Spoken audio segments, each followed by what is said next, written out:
Like I said, Rwanda is doing very well. Libya did it because they had somewhat a one-party state that gave them the needed space, okay, the needed peace of mind for them to focus, and so on and so forth. All over the country, nobody or no country have had their peace of mind engaging in multi-party system of governance. Even in the UK and the US of A, that have been in existence for centuries, so many years and counting, multi-party system of democracy has never helped them in any way. The records and evidence is indicative that it has disunited them more than any unity. China, Japan, Korea, Russia, and so on and so forth all have their peace of mind to focus on any development agenda, all because they do not have to bother about divisions here, divisions there, occasioned by multi-party system.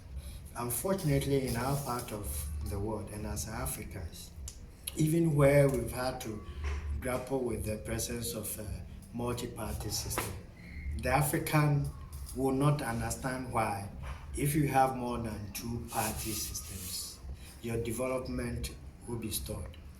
In most part of Africa, when it's time for elections, you will never encounter only two parties. Sometimes they go 3, 4, 5, 6, 7 party systems. What happens in a build-up to elections? There will be primaries. Internally, they will be fighting among each other. They will still say state resources. They will pump in more money. People will be paying bribes. Investors and so on and so forth will be pumping in money. What we expect, as soon as one particular party wins, these investors, these political friends and cronies will have to come back. And that is where corruption and other things also is setting. Now, so all I'm saying is that if we really are serious and we want to move Ghana or Africa forward, we do not need a multi-party system. We need to focus. When you go to, let's take for instance, United Arab Emirates, because they do not have any party system in place, whether they are practicing a kinship or whatever, they are focused because they are united and there's a system in place that they do not have to fight each other. That is what we need. What may have to happen, or the question we need to ask ourselves is that how do we then elect our leaders?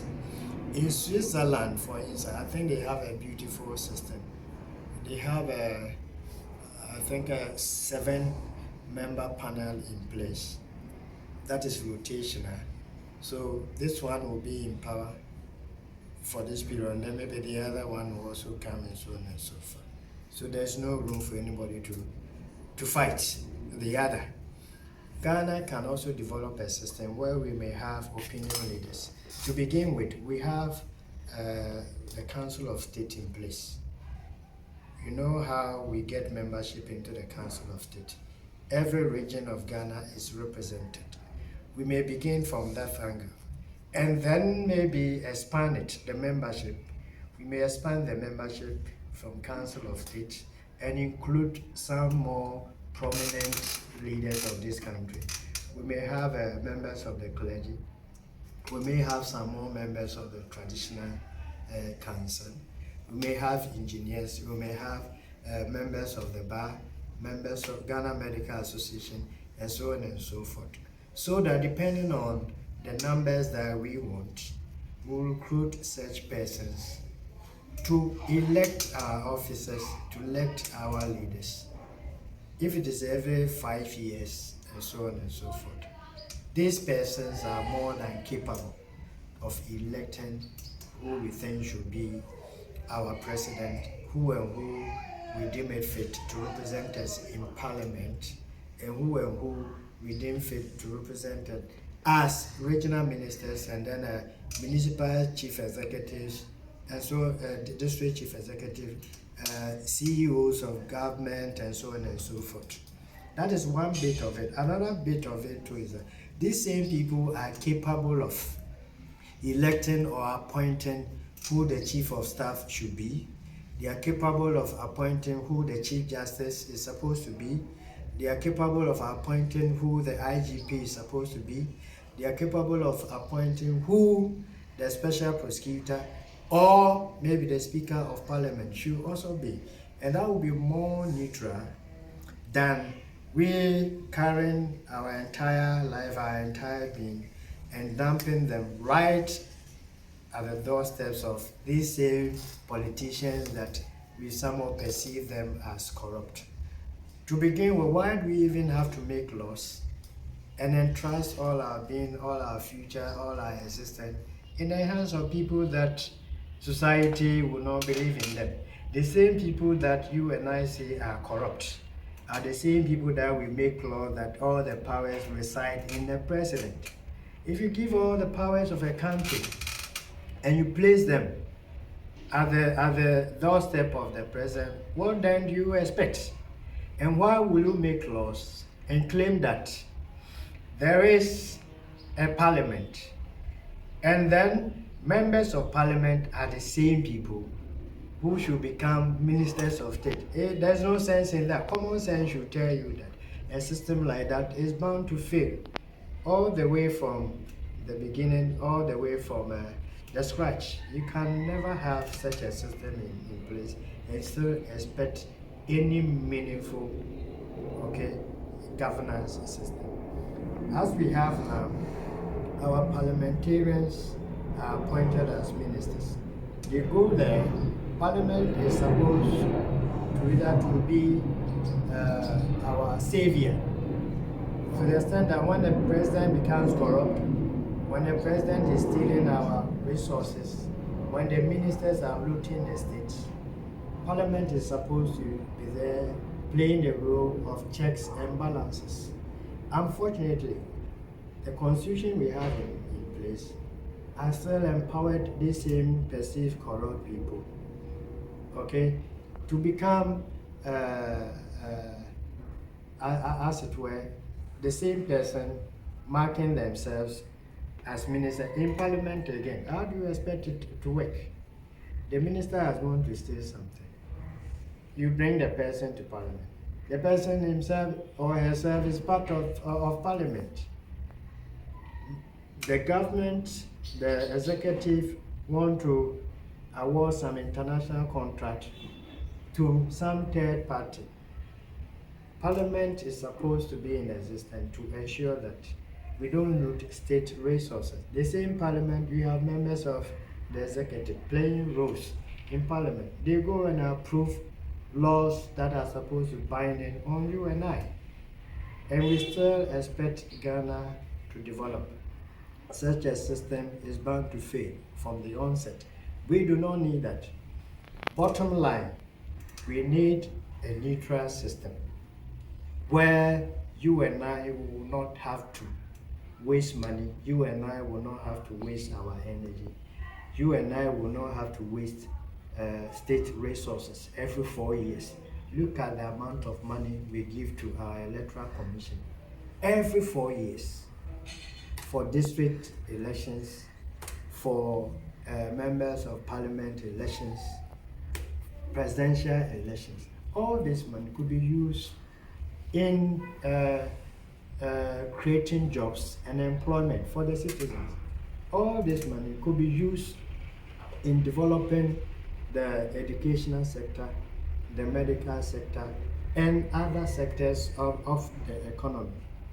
Whilst we can have an alternative and better means of electing or appointing our president, our MPs and DCs. The simplest and easiest procedure to use is that every 4 years or 5 years, when there's the need for us to have a leader in place, these prominent people involving the members of Council of State, members of the clergy, the chiefs, other prominent persons in society will then announce it. Whoever meets A, B, C, D criteria, whoever is educated of sound mind, whatever requirement that we need, should just apply.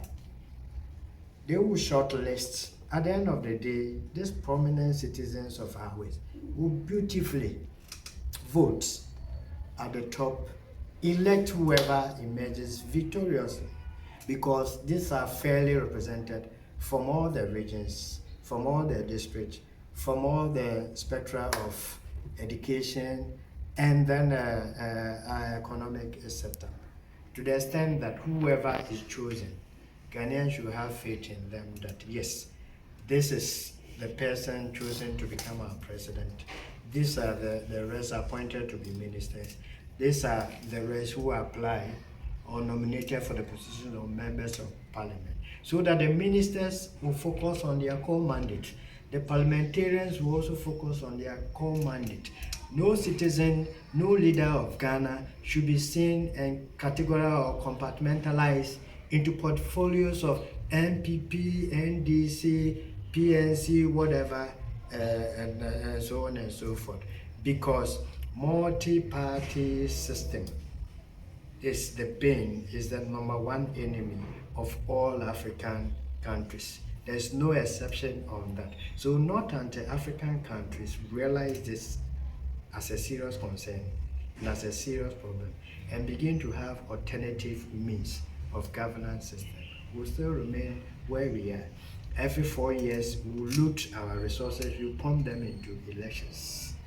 Another 4 years, whatever is being gathered by these politicians, they'll waste them. We conduct new elections. At the end of the day, apart from the capital cities, that they will build 1 or 2 hospitals, schools, and all the other towns of Ghana remain undeveloped. Everywhere you go, you will never see a single development. I come from Winnipeg. Since 1992, when we reintroduced democracy into our governance system, there hasn't been any major development in Winnipeg. You go to the adjoining town, Swedru, no infrastructure there. You go to Apam, no infrastructure there. For so many years now. You see, the point is, does that mean the citizens of the country don't pay taxes? We do. We pay a whole lot of taxes, but all our concentration is in Greater Accra, Kumasi, and then the other regional capitals. All because of our focus being on MPP, NDC. They come, they realize all the powers reside in the president. The president could do whatever he likes. His ministers could do whatever he likes. You and I have been rendered powerless because of the bad governance system in place. The president can sit and say, hey, this is my friend, this is my family member, I will make you the finance minister. Whether you are looting the state or not, I don't care. You are affiliated to the MPP, I'll make you the Chief Justice. I realize you are affiliated to NDC, I will not appoint you the Chief Justice. I realize you are colored NDC, you are this, that, I'll give you this appointment. So the question is, for the rest of the 4 years or the 8 years, are you saying that all the educated people, all the professionals, all those with wisdom and so on and so forth, perceived to be members of the other political party, should be rendered impotent? Don't they have the capability to help Ghana develop? So many millions, let's say about 1 million Ghanaians who are NDC. Are you saying for the rest of the 4 years, 8 years, they can never do anything in their capacities as Ghanaians, all because we have tagged them NDC?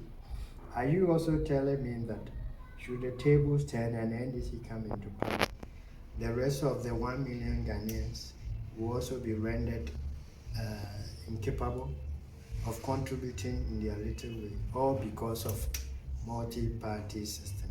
destroying the fiber and the very existence of our political being. So all I'm saying in a nutshell, there are a lot to talk about, okay? The fact that we need a good governance system in place. Now, to begin with, that calls for the need for us to urgently change our constitution. The 1992 constitution, to me, is somewhat a bogus one. It outlived its usefulness for a very long time, all because we focus a lot and we build the constitution around somebody who came through military regime and had been in power for a very long time, J.J. Rawlings at the time. So to convince him to accept a democratic system, there was a need for us to put in a lot of provisions that would still empower him to be in power as the president. And that is how come the president of Ghana seems to wield more powers than any citizen of this country, all because the focus was on J.J. Rawlings. Otherwise, he wouldn't have accepted the return of a democratic dispensation. So as urgently as possible, we will have to change our constitution. We will have to introduce this new concept that will take away all the provisions that we feel have not helped us as a country. And more importantly, if we can put in place a one-state system, a system of governance, that there will be no need for anybody to be tagged Party A, Party B, NPP, NDC should be a thing of the past, because the system as we have now has not helped us. The mere fact that every 4 years we have to pump in a lot of money in conducting elections alone should tell us that something is wrong somewhere. And we are human beings. We need to use our God-given brain, our God-given talent in getting things changed. When Obama came to Ghana, he said, no, Ghana has, or Africa, the whole of Africa, they have a very weak, institutions. All these weak institutions are occasioned by the fact that the Constitution gives more powers to our political leaders, whilst weakening and making everybody powerless. So that is it about the governance system. There's more we will talk about in the next episode, but for the time being, let me just summarize it in this bit, that we need a very good governance system as the number one priority. Without it, our problems will continue to solve. Thank you very much on point 1. Now I will switch to point 2. Remember, I have termed it the big 6 of Ghana's economic emancipation and development. We had a big 6 that assisted our country, to gain independence. Now we must work with this big 6 that revolves around developing Ghana and then emancipating the entire country from the clutches of poverty, from the clutches of underdevelopment, and from the clutches of diseases and sicknesses and so on and so forth. Now the second most important factor is the adoption of ICT. Ideally, it should have been IT, but we still need a communication factor. If I talk about ICT, this is the era. Years back, we had other economic growth factors, industrialization and so on and so forth. But with the upsurge of computerization, social media, and so on and so forth, all countries all over the world have bought into the idea of the fact that without technological advancement, without computerization, without digitalization, and so on and so forth, economic development of any country will be ruined. So the focus should be in ICT.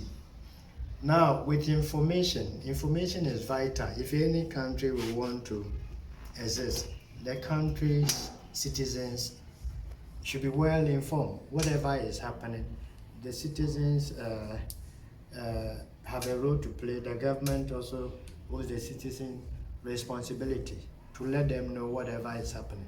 I quite remember in Nkrumah's regime, at least almost every 12 o'clock, there was some news broadcast of a sort to update the citizen of whatever is going on around them, so that if there are changes or adaptations or some information that everybody will have to be accustomed to, they get to know.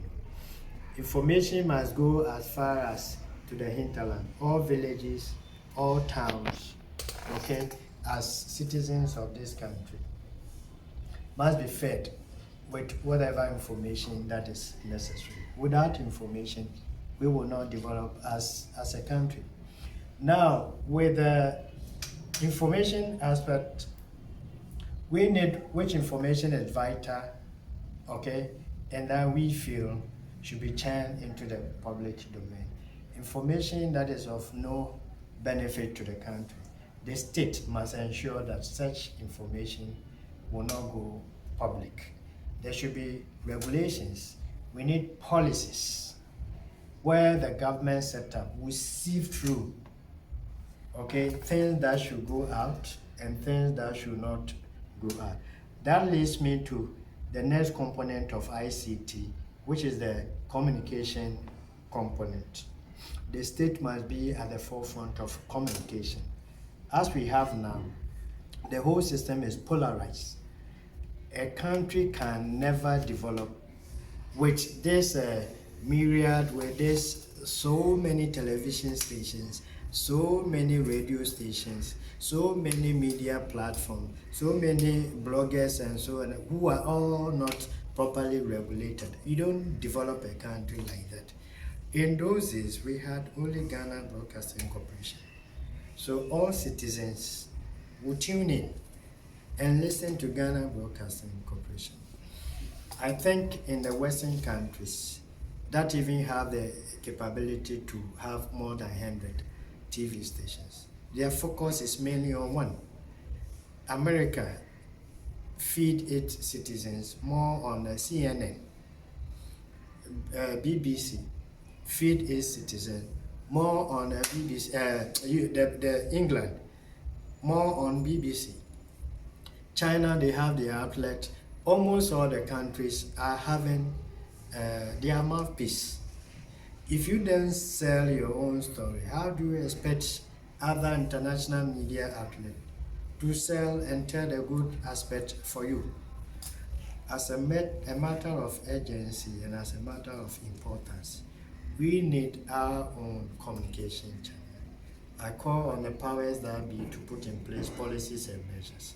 At least the entire country could reduce our TV channels to the state-owned, and then maybe vet 2 or 3 more television stations, so that we can have quality transmission, we can have quality programs, we can have quality information and so on being churned out into the public domain, so that in abundance of the multiplicity of TV stations, such as radio stations, we will not misinform the public, we will not mislead the public, we will not have big information being churned out into the public domain, so that the media houses will also fall on qualified personnel to man the radio stations, to man the TV stations. The government can just come out with requirement that for the next 2-3 years, all radio stations, all TV stations should apply. Come with your proposals, how much you pay your workers, the program outline, and so on and so forth. We as government will select three most important TV stations to be added to GBC. We will select 3 most important radio stations in addition to GBC. We will select 3 most important newspapers to be added to Ghanaian Times graphic. We will select about 5 or 10 bloggers to be the mouthpiece of all internet related or social media platform. That is how you run a country. That is how you organize your political setup, your social setup. You don't open the floodgates. Anybody doing their own things. People who have not educated themselves. People who have little or no knowledge at all, creating social media platform and misinforming the general public and misbehaving. The younger citizens are watching this. Unfortunately, the younger generation feed more on social media. If you travel to Dubai, China, and all those serious countries, they have regulated their social media space because they do not want to misinform. They do not want to miscommunicate. They do not want anybody to divert their growth and development setup. But what we see in our country, anybody at all could just go on social media, create platforms, and produce content that is suicidal to our economic well-being, is suicidal to the political and then educational setup of our system. That derails our development. So I have handled the information component, I have handled the communication setup. The next leg of the communication is the mobile telephony companies. MTN, Airtel, Tigo, Vodafone, and then whatever communication setups that we have here. The government, as a matter of policy, should put in place certain guidelines so that the extortion and so on and so forth, the corruption bit of this telephone communication setup is swallowing the citizens. It's giving a lot of challenges. We Ghanaians pay more for less services. We do not have quality internet. We do not have a quality reception and so on and so forth. But we have National Communication Authority. We have Ministry of Communication. We have other government agencies. But all these are happening. We have if we have stronger system to check all this, I think our communication setup will be fine for us to move forward as a country. Now, the third bit of the ICT, that is the technology aspect. And this is where my focus is more. Government, as a matter of importance, will need to put in place policies that will train more Ghanaians. We need more technological advancements. This will not come out of nowhere. We need conscious effort. Now we can mention countries as China, we can mention countries as India. When you come to IT or technology, they are well advanced. They could be in their homes and still tap into people's phones and so on and so forth. From childhood, they have trained people, they have grown people to train the kids in how technology works. They are grooming people in software, they are grooming people in hardware. People are learning coding all the way from childhood. What are they doing? The country is consciously preparing them for the future so that technology will advance.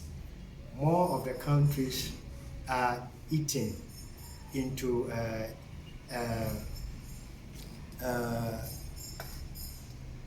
how do you call it, AI, artificial intelligence, to the extent that more investments are being pumped into how to develop robot and so on and forth. Ghana as a country, I'm mentioning these big six thematic areas because these are areas that should not be difficult for Ghana to do. We don't need World Bank, we don't need IMF before we be able to implement all the 6 cardinal points that I am mentioning. You don't need rocket science to have a good governance system in place. Number 2, you don't need any money, okay, to implement information, communication and technological system in place. We don't need that much to introduce people into technology in terms of software, in terms of hardware. Ghana can easily do that. Now, as a format, we can begin by having about 10 Ghanaians trained in every district of Ghana. Every year or every 6 months, every district in Ghana will take it upon itself to train five leaders, females, and then 5 males. Every district, every year, should take it upon itself to train 5 women in software, 5 women in hardware. The same way, 5 men in software, 5 men in hardware. And let's give ourselves the next 5 years, the next 10 years, and see whether Ghana will not become like India, and see whether Ghana will not become like China. When we do this also, we are creating employment, we are empowering our citizens, and so on and so forth. The youth will be employed, the youth will be engaged. They will not be thinking of prostitution, they will not be thinking of armed robbery, and so on and so forth. That is how we can empower our citizens, create jobs, and let them become self-reliant, self-developed. It is only through giving them the platform, giving them opportunities such as this, that the citizen will also have the sense of belonging, will also be responsible and become patriotic. Not when you leave them in a wonderland, not when you leave them unemployed, not when you leave them jobless, and you still tax them and still expect them to become patriotic citizens. It never works out that way. Government needs policies to groom and train our younger ones in ICT and give ourselves the next 5 to 10 years and see where Ghana will be.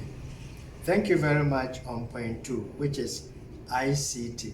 Now I have tackled 2 of the big 6 of Ghana's economic empowerment, Ghana's economic emancipation, Ghana's economic development. That is good governance system. The system is very important. Once you have a very bad system, even if you bring NG Gabriel, it will be difficult for NG Gabriel to fit into the system. Because we have a very bad system, we have pastors who have naturally become corrupt. It is no fault of theirs. In those days, in the 80s, in the early part of the 90s, no pastor would dare ask a member to come to the altar. It doesn't even happen. When any pastor asks a church member to come to the altar, know that the money is the motivation. They need money because we have a very bad system. Any pastor that will ask a member to come to the altar because they've noticed there's a new system that all pastors are doing. They ask their members to come to the altar and then make donation. Emotionally, the African is touched. So when they preach and then our spirit is enlightened and then we are in the mood of spiritism, then a pastor will want to take the advantage and exploit their members by asking them to come and donate 500 Ghana cedis, 200 Ghana cedis, 1,000 Ghana cedis. The pastors know very well that they are being corrupt because we have a bad system in place. The question is that why is it that in the 1980s in the 1990s, no pastor was asking anybody to come to the altar. But then nowadays we are doing it because they saw Pastor A doing it. So they are also doing it. In those days, you never heard a pastor saying God says somebody should donate $1,000. But nowadays, a pastor could look into the eyes of their members and tell them that God says, come and donate $1,000. God says he wants to bless 10 people who will donate $500. I mean, what kind of system do we have now? The same system will make a minister become corrupt because he heard that the Minister of Finance has taken some 10% somewhere. So the Minister of Energy will also award contract and also take 10%. The system we have now, all the things you hear that are perceptions are not perception, they are reality. They will tell you that every week, some people will have to send money to the IGP. How is it possible? The police officers, they stand by the roadside collecting money. The citizens are complaining. It is not their fault because we have perception. We have the idea or the reality that every week these children, these little police officers will have to send money to their superiors. Their superiors in turn will also send money to their higher superior. Their higher superior will also send money to the Director General, CID boss. The CID boss will also forward money to the IGP. Every blessed week, money will have to go in envelopes or in sacks. If you go to the ministries, we hear that the Ministry of Finance will have to send money to the Chief of Staff. Ministry of Education, they have to send money every week to the Chief of Staff. All the appointed CEOs of government, every week they are supposed to send money. The question is that where are those monies coming from? It's a system that we have created. And the system says, if I have appointed you or given you any position, every week you are also accountable. You have to remain, you have to perform rituals. If you don't do that, the next appointment you won't fall into it. That is how come the system has become corrupt. So even if you bring Angie Gabriel will not fit into the system. Bring the holier than thou personality. The holier than thou personality will not be made to fit into the system because he wouldn't be willing to play the role of giving them kickbacks. They also need kickbacks to survive. So a contract that should be given to the most qualified person to do the cleaning, they will not give to the most qualified person. They would rather prefer somebody who will not even do the job, but then who will take the money and share the money into two and send them back. That's the irony of it.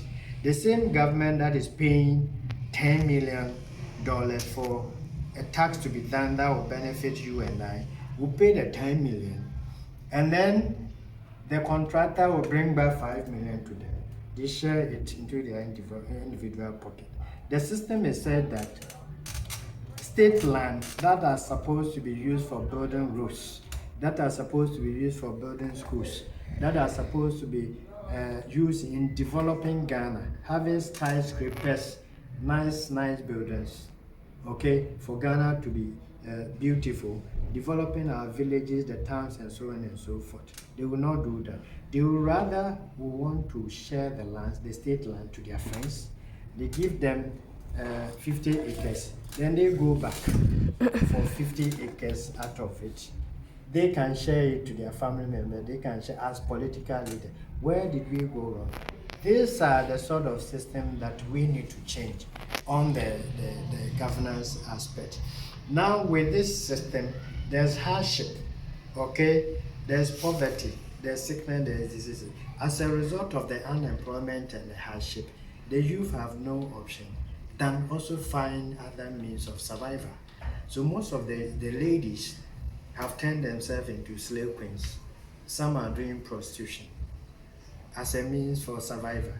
There's no free will to be independent. The mind to even think and contribute a little toward Ghana development is not even there because all our being, all our existence now is reduced into survival. Let me get what to eat. You finish school, the idea to think and contribute your quota to Ghana's development will not even be there. So we just live We are born, we go to school, we finish, we try to survive. 50 years, 60 years, 70, we die and we go. Our children will come and continue. The cycle keeps on revolving. The male youth also have no jobs doing. That is the system we have created for them. So when they also reach the age of 16, 18, 20, they have no option than to fit into that bad system. When the economic circumstances hit them more, they also try to go into armed robbery and so on and so forth. I can tell you for a fact, as a lawyer, when you go to court, now most of the robberies are done by, okay, or are engaging by the youth. Young, 14 years, 16 years, 18 years are those doing armed robbery at the moment because they need to survive. That is the system they found themselves in. There's an easier form of robbery. That is snatching people from using weapons and so on and so forth. They hide in corners, okay? Almost every day robberies are ongoing. Anywhere you find citizens, all because we have economic hardship. And these are not even brought to the attention of our leaders because they care less to know the hardship the citizens are going in. But you can't live in a country where on daily basis people are being robbed, people are being harassed here and there, people are being raped, just that there's a bad system. And the youth must also survive. We need an alternative and good governance system. That is the first point I talk about. I have also talked about the ICT, where we need enhanced, well-regulated information, where we need channels and policies to communicate effectively to our citizens, regulating MTN, Vodafone, Airtel, and so on and so forth, regulating our TVs, radio, and then online, print media, social media, and so on and so forth. Without this, we cannot develop as a country. And then also technology-wise, we have no option. The whole world is now in the era of technology. Before, it was industrialization, farming, and so on and so forth. Now, technology is flagged the number one.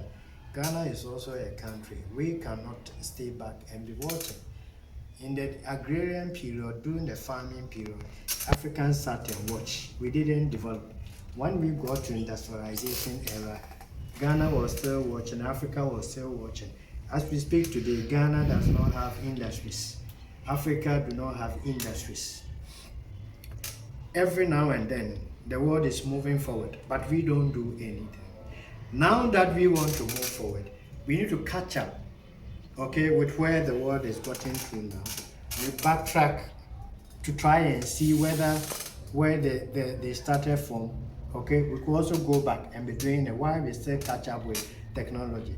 By so doing, we must still go back to the farming era, we must still go back to the industrialization era, whilst speeding up to see whether we can catch up with the technology era. That is the second aspect of it. I thank you very much on point one. That is good governance system. I thank you very much also on point two, which is ICT, information, communication, and technology. We taking it very seriously. Remember, all the 6 points I'm talking about are not difficult. We don't need to go to IMF. We don't need any serious money to implement all the 6 points, okay? The big 6 points that I'm introducing. We don't need money for good governance. We don't need money for ICT. With the minimum that we have, we can still implement and still challenge the superpowers of this world. Now let's move to the third point. The third point, where was it? Yeah, okay, so we are on the last stage, the last point, which is sports, entertainment, and tourism, point 6. I have talked much about the education and research, the sports aspect, sorry. I've talked much about the sports aspect. I started with the entertainment industry. Like I'm saying, with entertainment, even the broken-hearted could be healed. If you have music, okay, good music is able to soothe the soul and heal the sick soul. If somebody is broken-hearted, somebody is shattered, with good music, with good environment, the person is capable of healing. We could have movies, the movie industry, we could have the drama industry, we could have the art, all of the arts and artistic industry. All this help collaboratively in developing and having a better country all over the world. Government are making the efforts in developing their entertainment industry. What is Ghana doing about that? What is the rest of Africa doing about that? Do we even have modern state-of-the-art entertainment centers? If you come back to Ghana, apart from National Theatre, apart from the conference center, International Conference Center, where else do you go for our entertainment? What do we have in Kumasi? What do we have in the rest of the regions? Virtually nothing. So what happens to the rest of Ghanaians who are in Tamale, the rest of Ghanaians who are in Wa, the rest of Ghanaians who are in the Savannah regions, and so on and so forth? Government will have to make conscious effort in investing in the professionals in the entertainment industry. I don't know how true it is, but then I have the information that during Nkrumah's time,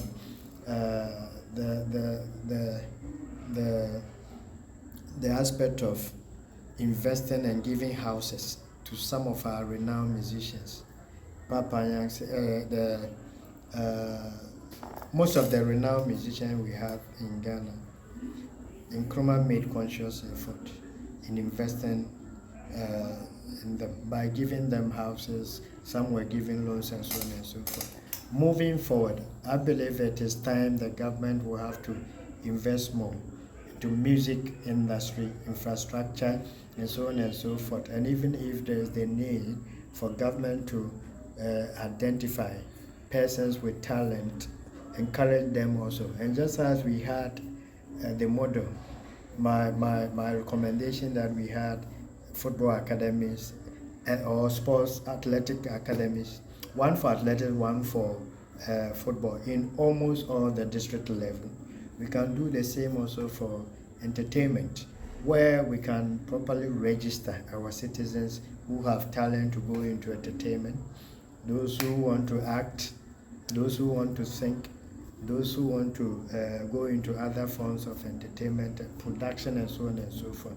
There will have to be conscious effort from us as a government and try and invest in our citizens. When we do that, we are creating more employment, we are creating more entertainment.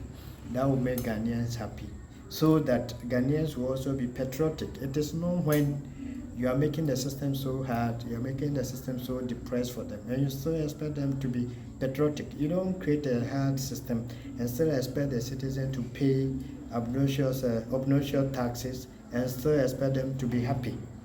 Government must make conscious effort in the entertainment industry.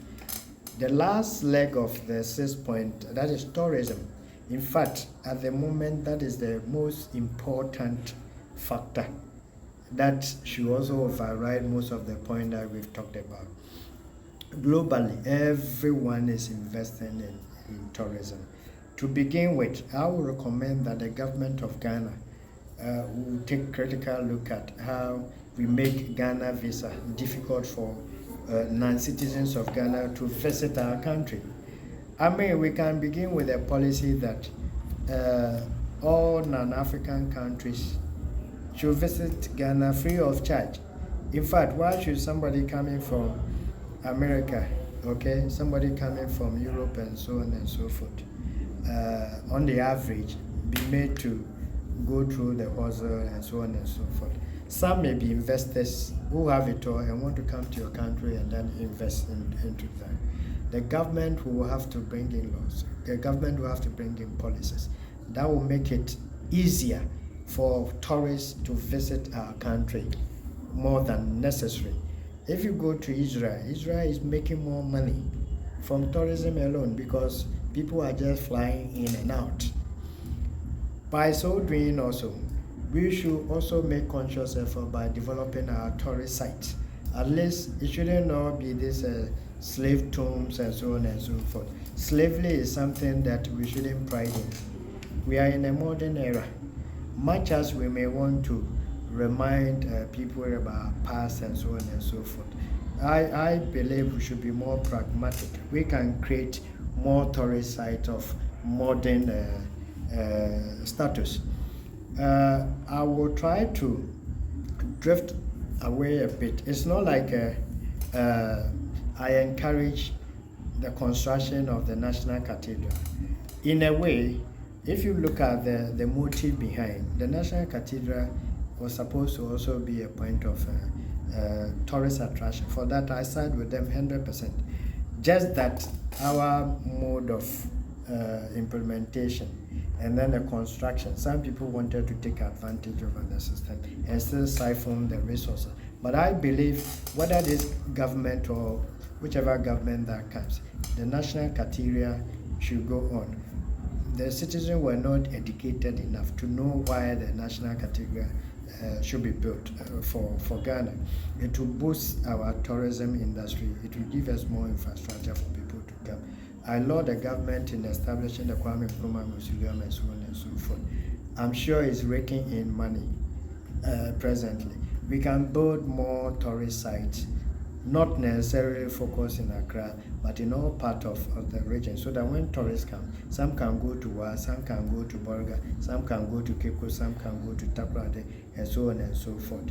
I believe the tourism industry is also a booming industry that government should take a critical look at and make conscious effort in developing our tourism sector. I thank you very much. I'll have time, repackage all the point, and then you take it from there. Thank you. It's very key. Okay, so the government should take a critical look at our tourism industry. You don't just sit and fold arms and then expect tourists to come. No, you have to have a well cut out plan. Okay, we can't assume that tourists will come into our country, come and walk around, go to the slave side. No, there are more than forms of tourism. Let's develop. So I have addressed all the 6 points. I'll have time and then I'll readdress all of them. These are just introductions. Thank you very much.